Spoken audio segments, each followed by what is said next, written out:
प्यारे बच्चों, आज हम कक्षा 8वीं के अंतर्गत अहमदनगर का किला जो आपको बताए थे उसी का हम अध्ययन करेंगे, जिसके अंतर्गत देखेंगे कि इनके जो लेखक जवाहरलाल नेहरू जी, ये अपने संबंधित में इस पुस्तक जिसका नाम है भारत की खोज, इसमें उल्लेख किए हैं, जिसमें कहते हैं कि यह मेरी 9वीं जेल यात्रा थी।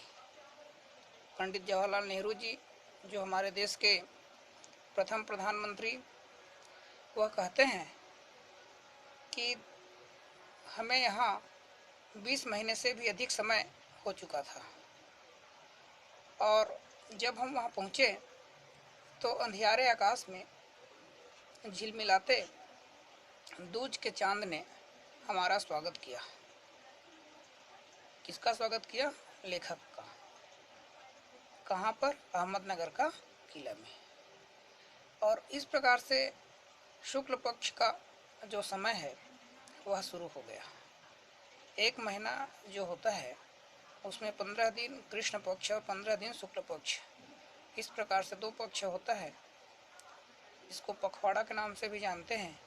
तो लेखक कहते हैं कि हर बार जब नया चांद उगता है तो मुझे याद दिला जाता है कि मेरा कारावास का 1 महीना और बीत गया। इस प्रकार से लेखक सोचने लगे, चांद मेरे बंदी जीवन का स्थायी सहचर रहा है। मतलब जिस समय लेखक बंदी गृह में थे उस समय जो चांद है वह रात्रि के समय स्थायी रूप से उनके साथ में सहचर, मतलब साथ में रहने वाला, घूमने वाला, ये अपने साथ में रखे थे। वही मुझे इस बात का याद दिलाता है, चांद जो है लेखक को याद दिलाता है कि अंधेरे के बाद उजाला भी होता है। जिस प्रकार से रात्रि के बाद दिवस का आना सुनिश्चित है, ठीक उसी प्रकार से अंधेरा होने के बाद प्रकाश भी फैलेगा, यह जान लेना सुनिश्चित है, जरूरी है। तो अब हम देखेंगे कि अतीत का भार। अतीत अर्थात बीता हुआ समय, भार मतलब होता है वजन। बीता हुआ समय का क्या वजन है? दूसरी जेलों की तरह यदि हम बात करें तो यहाँ अहमदनगर के किले में भी मैंने बागवानी करना शुरू कर दिया था। लेखक पंडित जवाहरलाल नेहरू जी कहते हैं कि मैं बागवानी करता था, कई प्रकार का फूल के पेड़ को लगाया करता था, कई प्रकार के पुष्प उगे होते थे उसमें, और उस बागवानी में मैं कई घंटे, मैं रोज वहाँ पर अपना समय देता था। साथ ही साथ वहाँ पर तपती धूप में फूलों के लिए क्यारियाँ बनाने में मैं अपना समय बिताने लगा। मिट्टी बहुत खराब थी, पथरीली और पुराने मलबे और अवशेषों से भरी हुई वह मिट्टी थी। चूँकि यह इतिहास स्थल है, हम अहमदनगर का किला जो है इतिहास का स्थल है, इसलिए अतीत में इसने कई युद्ध और राजमहलों की दुर्भी संधियां देखी हैं। अर्थात यह जो है कई ऐतिहासिक घटनाओं को अपने आप में संजोए हैं, देखे हैं। और यहाँ का इतिहास बहुत पुराना नहीं है। घटनाओं की दृष्टि से इसकी कोई विशेष अहमियत भी नहीं है, पर इससे जुड़ी एक घटना आज भी याद की जाती है, आज भी हमको याद आती है। यह घटना है चांद बीबी नाम की एक सुंदर महिला के साहस की कहानी। चांद बीबी एक सुंदर महिला जिनकी कहानी लेखक जो है बता रहे हैं, जिसने इस किले की रक्षा के लिए अकबर की शाही सेना के विरुद्ध हाथ में तलवार लेकर के वह अपनी सेना का नेतृत्व किया, पर अंत में उसकी हत्या उसके अपने ही एक आदमी के हाथों हुई। कहने का मतलब कि जो चांद बीवी है उनकी हत्या उनके ही आदमियों के द्वारा हुआ। और खुदाई के दौरान हमें जमीन की सतह के बहुत नीचे दबे हुए प्राचीन दीवारों के हिस्से और कुछ गुंबदों के इमारतों के ऊपरी हिस्से हमको मिले हैं। और इस प्रकार से देखते हैं कि हम बहुत दूर नहीं जा सके, क्योंकि न तो अधिकारियों से इसकी मंजूरी मिली और न ही हमारे पास इस काम को जारी रखने के साधन थे। इस प्रकार लेखक कहते हैं कि अब मैंने कुदाल छोड़कर हाथ में कलम उठा ली है, पर मैं जब तक आज़ाद नहीं हो जाता, जब तक हमारा देश स्वतंत्र नहीं हो जाता और कर्म के माध्यम से वर्तमान को अपने अनुभव का हिस्सा नहीं बना लेता है, मैं उसके बारे में कुछ भी नहीं लिख सकता। न ही पैगंबर की भूमिका अख्तियार कर मैं फिलहाल भविष्य के बारे में लिख सकता हूँ, न ही ईश्वर के बारे में।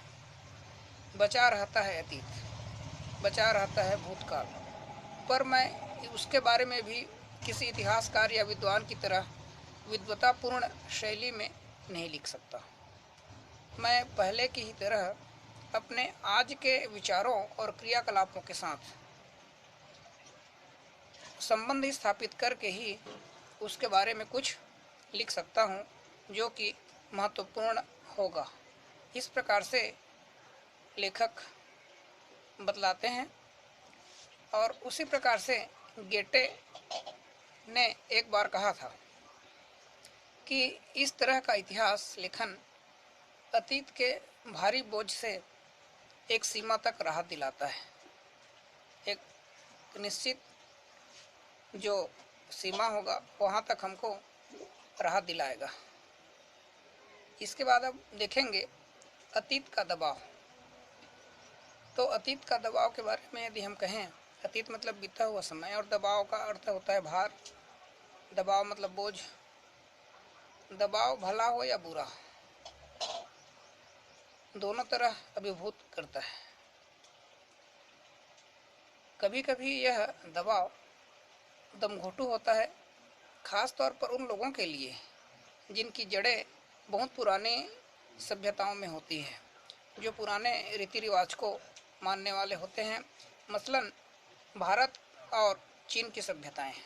ये चीन हमारा जो पड़ोसी देश है उनका उल्लेख किया गया है। उसी प्रकार देखते हैं आखिर मेरी विरासत क्या है,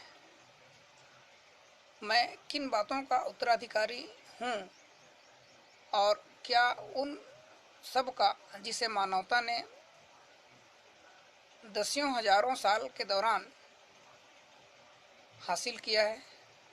मतलब हमारा जो मानवता का जो संस्कृति है उनको हमारे पूर्वज ने कई हजार साल पहले प्राप्त किया है, हासिल किया है। उनकी विजयों के उल्लास का, उसकी पराजयों की दुखद यंत्रणा का, मानव के उन हैरत अंगज साहसिक कार्यों का जिनकी शुरुआत युगों पहले हुई थी, साथ ही उन सब का भी जिसमें पूरी मानव जाति की साझेदारी है। हम भारतवासियों के विरासत में एक खास बात यह है कि जो अनोखी नहीं है, क्योंकि कोई व्यक्ति औरों से एकदम अलग नहीं होता। सभी एक दूसरे से मिलते जुलते रहते हैं और एक दूसरे के समानता लिए हुए रहते हैं। अलबत्ता एक बात हम लोगों पर विशेष रूप से लागू होती है, जो हमारे रक्त मांस और अस्थियों में समाई हुई है। मतलब प्रत्येक व्यक्ति, चाहे वह कोई भी देश में, कोई भी प्रदेश में, कोई भी धर्म, जाति, संप्रदाय या भाषा के क्षेत्र में अलग हो, लेकिन उनका रक्त मांस और अस्थियां अर्थात हड्डियां सब एक समान होते हैं, सब में समता होती है। इसी विशेषता से हमारा वर्तमान रूप बना है और हमारी भावी रूप भी बनेगा। मतलब मनुष्य का जो वर्तमान समय है और भविष्य जो होगा मानव जाति का, वह इसी आधार पर बनता है। इसी विशिष्टता के कारण विरासत का विचार और वर्तमान हमारा भावी रूप बनेगा, भावी अर्थात भविष्य का रूप बनेगा। इसी प्रकार बात एक लंबे अरसे से मेरे मन में घर किए हैं। और क्या चीज़ घर किए हैं, तो लेखक कहते हैं कि किस प्रकार से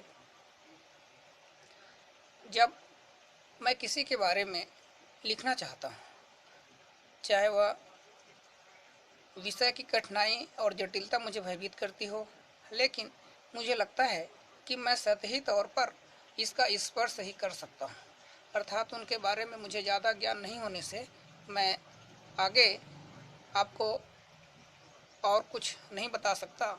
इस प्रकार से लेखक कहते हैं कि यदि हमको अपने संस्कृति के बारे में ज्ञान प्राप्त करना है तो उसके लिए वर्तमान स्वरूप का अध्ययन बहुत ही आवश्यक है, जो कि महत्वपूर्ण भी है। इसीलिए कहते हैं कि लंबे अरसे से मेरे मन में जो लिखने का जो ज्ञान लेखन के माध्यम से अंकित करने का अवसर प्राप्त हुआ, उस अवसर को मैं खोना नहीं चाहता। और यह ऐसे अवसर हैं जिसके वजह से मुझे अपने भारत देश की सुरक्षा के लिए, भारत देश के संरक्षण के लिए, इसकी रक्षा करने के लिए मुझे पर्याप्त अवसर मिला है। और मुझे किसी भी प्रकार से कोई भी विषय की कठिनाई का जो भान है वह नहीं होता। और मुझे इसीलिए लगता है कि सतही तौर पर अर्थात उसके पृष्ठभूमि में जाकर मैं उनके जो प्रमुख घटना है, प्रमुख विषय वस्तु है, उनको मैं लिख पाऊँगा। इसमें किसी भी प्रकार से मुझे कठिनाई महसूस नहीं होगी। इस प्रकार से लेखक कई महत्वपूर्ण बातों को हम सब के लिए बताए हुए हैं। तो आगे आपको और हम इसी के संबंधित बताएंगे। यह जो अहमदनगर का किला है ये यहीं पर पूर्ण होता है। अब आप सभी के लिए कुछ प्रश्न आपको जो महत्वपूर्ण होगा उसे हम देंगे और इसे आपको लिखना है, क्योंकि यह जो प्रश्न है आपके परीक्षा की दृष्टि से भी बहुत ही महत्वपूर्ण होगा, जो आपके लिए काम का चीज़ होगा। तो प्यारे बच्चों, आप लोगों के लिए प्रश्न है कि लेखक का स्थायी सहचर कौन रहा है। लेखक जिसका नाम मैं बताया पंडित जवाहरलाल नेहरू जी, उनका स्थायी जो सहचर है वह कौन है, ये आपके लिए प्रथम नंबर का प्रश्न था। इसी प्रकार प्रश्न क्रमांक 2, अहमदनगर के किले में लेखक के दिनचर्या का उल्लेख कीजिए। लेखक का 9वीं जेल यात्रा है, आपको मालूम है। उस बीच में लेखक का क्या दिनचर्या है ये आपको बताना है। इसी प्रश्न गृह कार्य का जो आपको दिया जा रहा है उनको पुनः रिपीट किया जाता है। प्रश्न क्रमांक 1, लेखक का स्थायी सहचर कौन रहा है। प्रश्न क्रमांक 1, लेखक का स्थायी सहचर कौन रहा है। प्रश्न क्रमांक 2, अहमदनगर के किले में लेखक के दिनचर्या का उल्लेख कीजिए। अहमदनगर के किले में लेखक के दिनचर्या का उल्लेख कीजिए। तो इस प्रकार से आप लोगों का यह पाठ पूर्ण होता है। आगे हम आपको और इसके आगे जो चैप्टर दिया है, पाठ लिखा है, उसे हम अध्ययन करेंगे, आपको बताया जाएगा।